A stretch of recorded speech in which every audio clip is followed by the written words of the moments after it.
It was nearing 2 a.m., the usual end to my shift at the Tipsy Penguin. The last few patrons stumbled out, leaving me with the satisfying silence of a long day's work. I began wiping down the bar, the city lights painting the street outside in a familiar orange glow. That's when I saw her.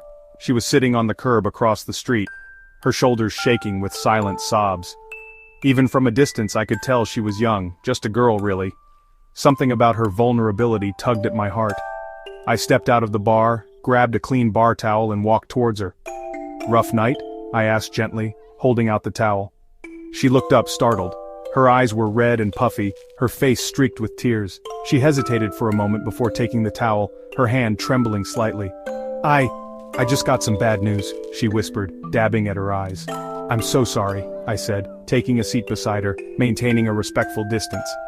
"Sometimes a little fresh air helps, or maybe a good cry is what you need. Either way, this city never sleeps. You're not alone."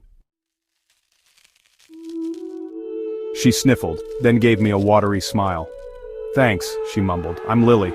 She told me about her father, how he had passed away suddenly. He was her rock, her confidant, her biggest supporter. Now she felt utterly lost. I listened intently, offering what little comfort I could. I told her about my own experiences with loss, how time eventually dulls the sharp edges of grief, even if the scar remains. We talked for what felt like hours, the city noises fading into the background. "Life is short," I said, looking at her with newfound understanding. "We have to cherish the moments we have with the people we love." She nodded, her eyes filled with a sad wisdom beyond her years. As dawn began to paint the sky in hues of pink and orange, she stood up, a faint smile gracing her lips. "Thank you," she said, her voice a little stronger now. "You have no idea what this meant to me." She left before I could even ask for her last name. I watched her walk away, a strange mix of sadness and longing washing over me.